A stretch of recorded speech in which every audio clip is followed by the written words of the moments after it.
The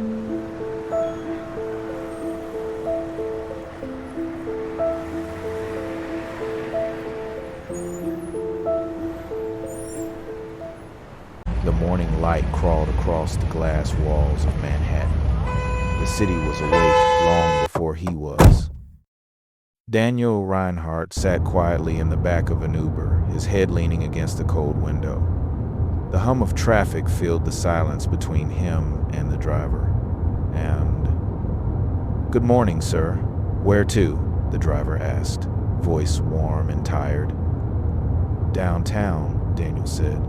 "The Franklin and Weiss Tower." He didn't look up, didn't smile. The driver nodded and merged into the river of cars. Outside, the world glittered with ambition, billboards, glass towers, coffee cups clutched by rushing dreamers. Inside, Daniel felt the dull throb of a hangover pulsing behind his eyes. He had tried to drown the emptiness again last night, liquor, laughter, a nameless woman whose perfume still lingered on his jacket. It all faded into the same quiet nothingness by morning. The thought of driving one of his sports cars through the chaos of New York made him sick, so he let someone else do the steering for once. He used to love mornings when his kids would run through the kitchen, his wife humming while packing lunches, sunlight spilling across the marble counter of their home. But that was before the partners' dinners, the late nights, the secrets. Before she found the texts. Now, he woke up alone in a penthouse too big for one man, where silence echoed louder than laughter ever did. The Uber slowed in front of a gleaming skyscraper. Daniel slipped on his expensive mask, a faint smile, and handed the driver a generous tip. "Have a good day, sir." "You too," Daniel muttered, stepping out. He walked through the marble lobby, nodding at every "Good morning, Mr. Reinhardt." He wondered if anyone actually meant it. The elevator doors closed, sealing him in mirrored reflections, 10 versions of the same man pretending to be okay. By the time he reached the 22nd floor, the smile had cracked. His office greeted him with cold perfection. Floor-to-ceiling glass offered a view of the city everyone envied. The Empire State Building pierced the horizon like a monument to ambition. He loosened his tie and sat behind the mahogany desk that had cost more than some people made in a year. The laptop glowed with unread emails, clients, partners, numbers, meetings. The world that made him rich was eating him alive. He stared out the window. Down there, life moved fast, people chasing trains, lovers arguing, delivery trucks honking. Up here, everything was quiet, too quiet. He rubbed his temples and exhaled. He'd won the game, the title, the salary, the penthouse. But in the end, success had traded his peace for performance. He had built an empire only to find himself standing alone at the top of it.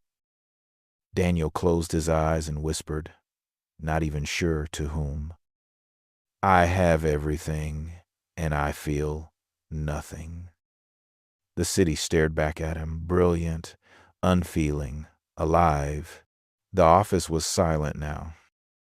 The hum of fluorescent lights was the only sound that dared to exist after hours. Everyone had gone home, the junior associates, the paralegals, even the other partners, all back to their families, their lives, their reasons to wake up tomorrow. Daniel sat at his desk, surrounded by glass and silence.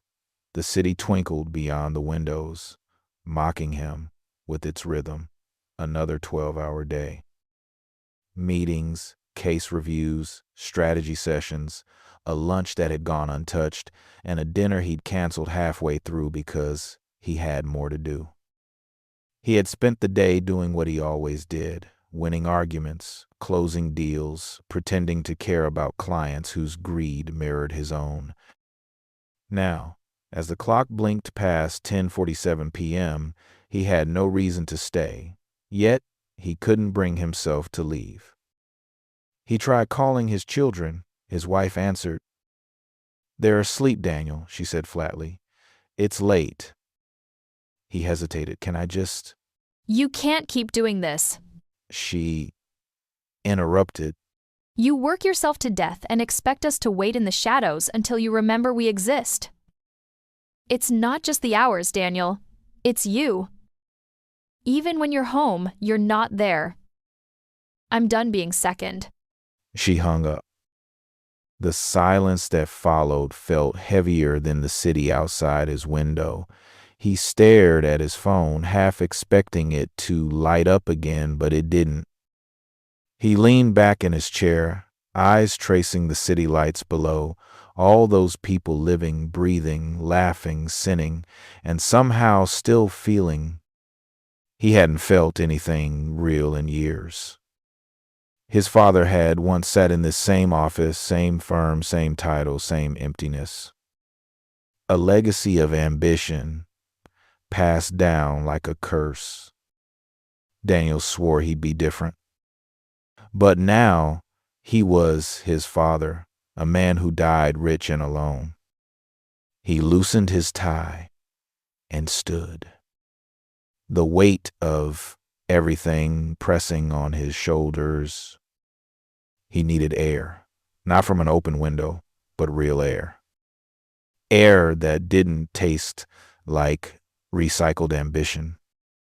He took the back stairwell, his footsteps echoing up the concrete. Each step was slow, mechanical. 22 floors, and yet he climbed 2 more. The stairwell smelled of dust and paint. The hum of a flickering light buzzed above him.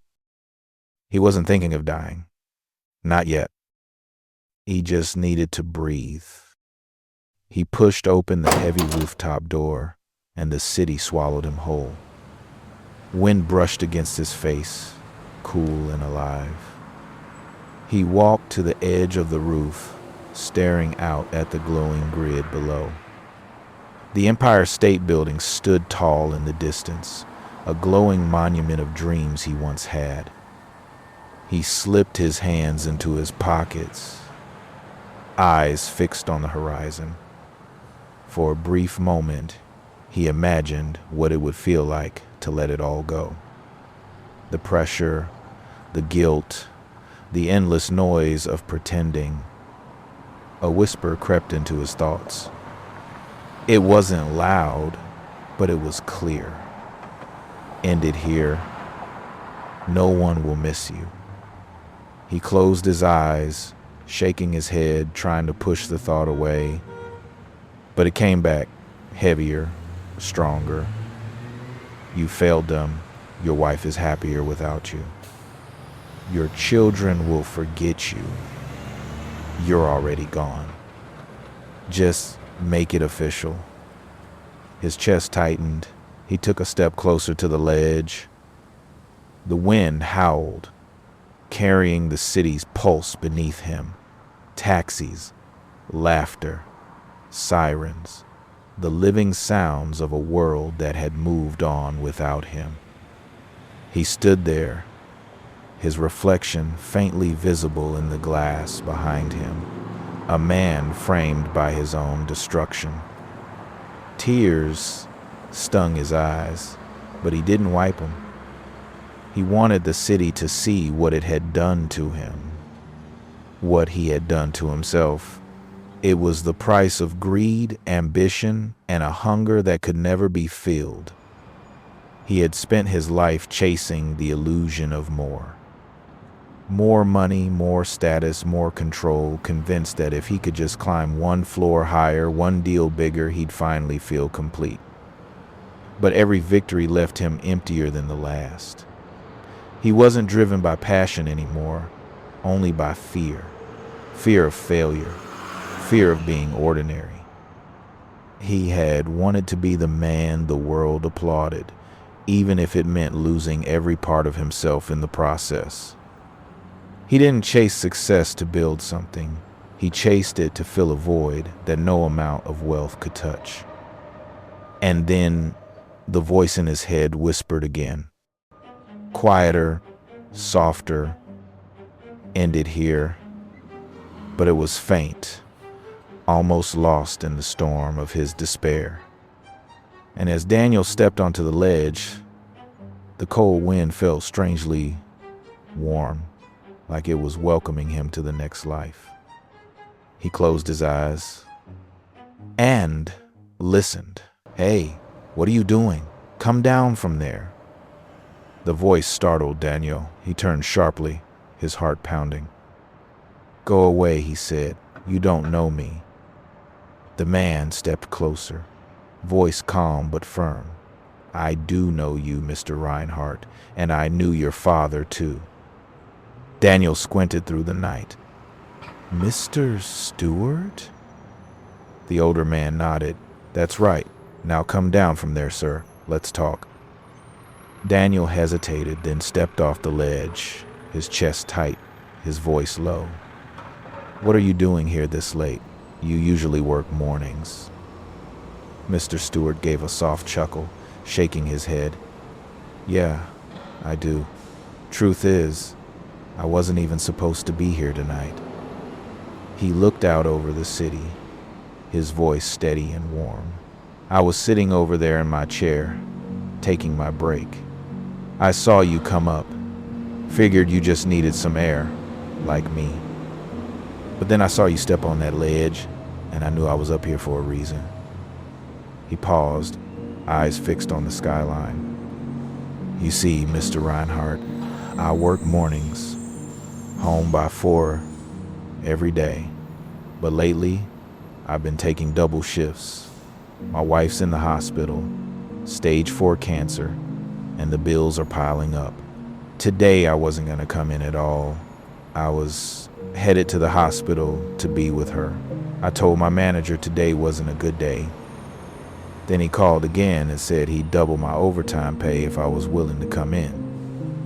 So I went to the hospital first, kissed my wife, and asked if she'd be okay with me going into work.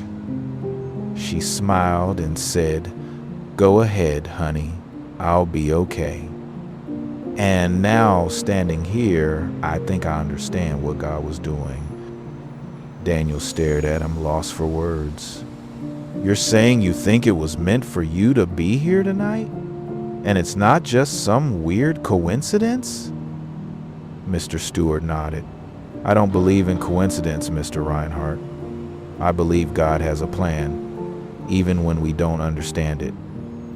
Daniel's eyes filled with tears. "Then maybe I'm supposed to be up here too," he whispered. Mr. Stewart tilted his head, studying him. "Why are you up here?" Daniel's shoulders slumped, his voice cracking. "Because I'm empty, Mr. Stewart.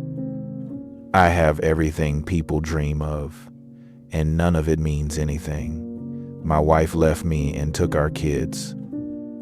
She said I was never home, and when I wasn't really there. I worked, I cheated, I lied. I chased money and status like nothing else mattered in life, but it just left me empty. Every deal, every promotion, every night out, it all felt good for a moment, but the next day I woke up worse than before. I lost my family, my integrity, my peace, and I don't even know who I am anymore." And Mr. Stewart listened quietly, no judgment in his eyes. When Daniel finished, Mr.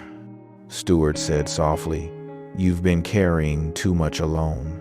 That emptiness you feel, it's not punishment, it's a signal. It's God trying to tell you He's been waiting, that He has a purpose for you. You don't have to earn His peace. You just have to surrender." Daniel shook his head. "But I've never believed in God. Not once. I've mocked the idea of Him." Mr. Stewart smiled faintly. "And yet, here He is, talking to you through me. He's not mad at you. He's just been waiting patiently for you to surrender." God is not offended by your disbelief. In fact, he can use it. A man of your status can be used by God in a mighty way. Daniel's lips trembled. I don't even know where to start. Start here, said Mr. Stewart, placing a steady hand on his shoulder. Just ask Jesus Christ to come into your heart and change you from the inside out. Believe in him with all your heart, and he will change you, and your life will be so much more fulfilled. Daniel bowed his head, his voice trembling. I'm sorry for everything I've done, for who I've been. Jesus, please come into my heart and change me. I believe in you. I believe it was you who wanted me to live and sent Mr. Stewart here to show me how much you love me. Jesus, I believe in you. Please give me peace. A stillness settled between them, not silence, but something deeper. For the first time in a long time, Daniel felt comfort and peace. When Daniel looked up, the burden that once crushed him had begun to lift. He turned to Mr. Stewart. I cannot thank you enough. Thank you for being obedient to God and coming up here tonight, even though you could have been with your wife. But I still want to help you and your family in some way. I know you are a proud man, but please let me pay for your wife's hospital bills. And I'd like to give you an extra $50,000 in addition to that to help you with other bills and expenses. Mr. Stewart's eyes widened. A tear fell down his face. Mr. Reinhardt, you don't have to do that. Mr. Stewart, I know I don't have to, but I want to. You saved my life tonight. If you were not here, I would have jumped, and my children and wife would have been devastated. You have given me something that is worth more than money. You've led me to Jesus. So, giving you money to pay your bills is what I believe God would want me to do. Mr. Stewart smiled, eyes glistening. He exhaled, almost laughing through his tears. I was praying for a way out of this financial struggle, and I just didn't know the blessing would come standing on a rooftop. God works in mysterious ways, he chuckled. Daniel laughed softly, wiping his face. Mr. Stewart placed his arm around him. Now come on, let's go back inside. And tomorrow I want you to call your wife and do whatever you need to do to get back into her good graces. I was just thinking the same thing, Daniel laughed. They walked side by side toward the rooftop door, the glow of the city stretching beneath them. Mr. Stewart looked up, his voice barely above a whisper. To God be the glory.